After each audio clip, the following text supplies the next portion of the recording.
G'day. Today in the warehouse we have a new member of the family. Well, sort of new. So this is the Kumho Road Venture AT52, which replaces the Kumho Road Venture AT51. The AT51 was released a few years ago. The AT52 actually has a remarkably different tread pattern.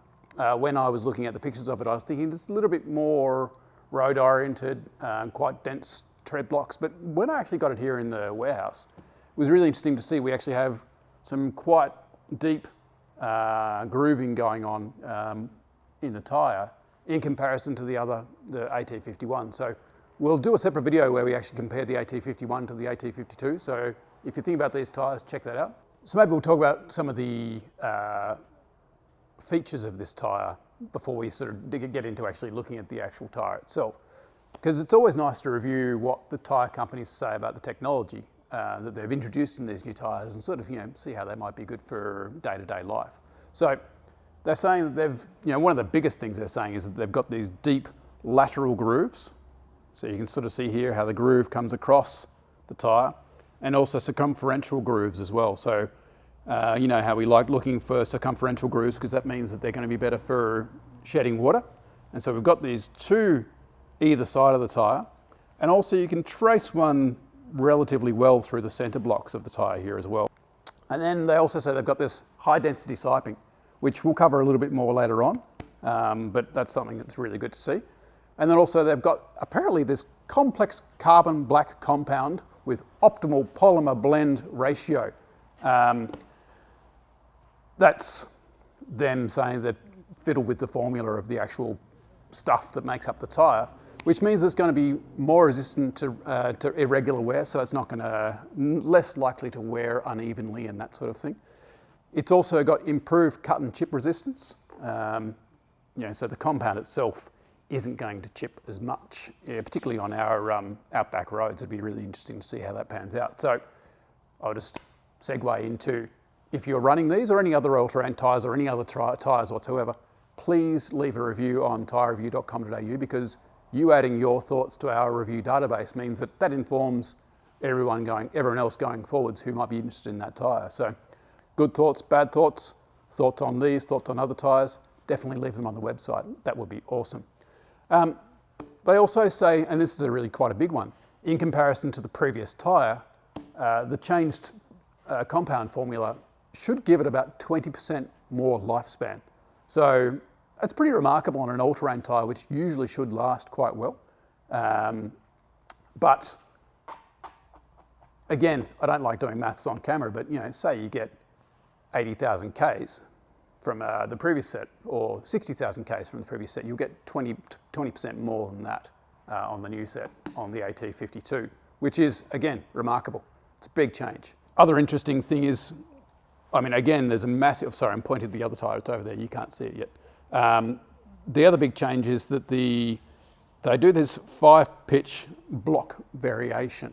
So traditionally on your tyres, you've actually had the same pattern repeating all the way through the tyre, whereas what we're seeing a lot more of these days is variation in the blocks throughout a wider part of the tyre, which means that they're not making the same noise, not making the same resonance as they hit the road, which means that they should actually be quieter as they hit the road. So you have changes in resonance rather than the same resonance, so it won't build up that noise. So the reason why we're covering these tyres right now is that they've actually just been released in Australia. They've had them in the US for a little bit longer than us, I think 6 months or so, but there were some supply issues that meant we couldn't get them as soon as we wanted to, but we now have them available in Australia, and they're available in 43 different sizes here in Australia. There actually is more elsewhere, so we might see more here in the country.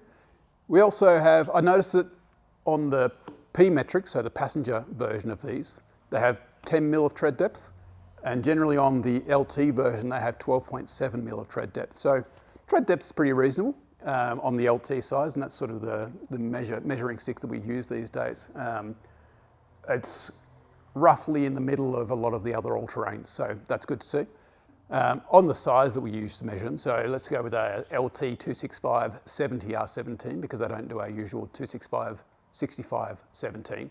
The new AT52s are actually a bit lighter, so they're coming in at 23.17 kilos, rather than 24.5 kilos for the previous tyre. So a little bit lighter, which is interesting to see. I actually thought that they'd be a little bit heavier looking at the tyre itself, but again, so much goes into the construction as well, and you know, lots has probably changed in the years since they released the AT51. The other cool thing about this tyre is that it's actually 3-peak mountain snowflake rated, and it's all of this hyperdense siping, or not hyperdense, all of this dense siping that I mentioned earlier that actually will lead to that.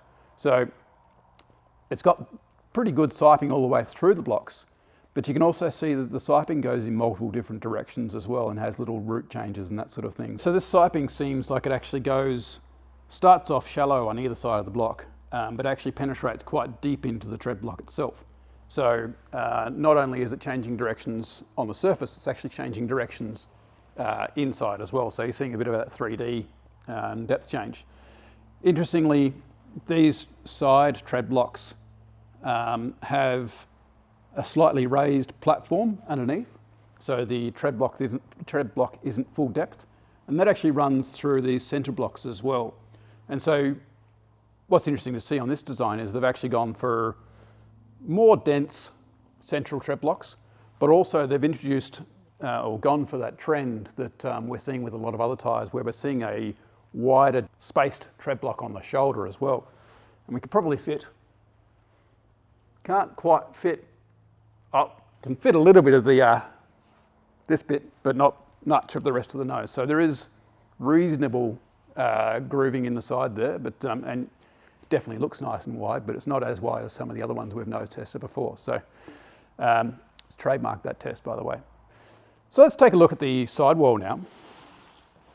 And the other thing they've talked up is that the side biters are now 100% bigger on this tyre than they are on the AT51.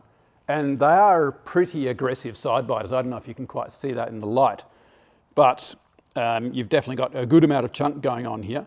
And we're also seeing some alternating scalloping to a degree on the tread blocks themselves. So we've got sort of a square shoulder and then sort of a staggered shoulder alternating there. So not much of a rim protector, which is interesting. There's a little bit of a rim protector, but not a huge one. It'd be interesting to see if that's the same on the P-metric tyre, because this is the LT that we have here. So this is a 265/75 R16, just for reference.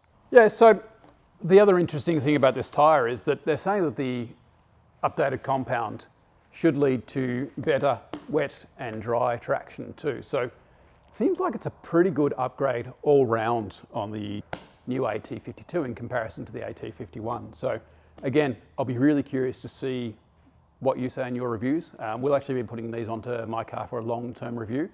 That'll start in a couple of months once we finish the current long-term review. But again, help us fill in the gaps with the reviews on the website when you get a chance. So that's the Kumho Road Venture AT52, the new tyre out for Kumho. I actually really like the tread pattern. I'll be curious to see how this goes in Australian roads. So again, let us know and tune in for the long-term review, which will start soon.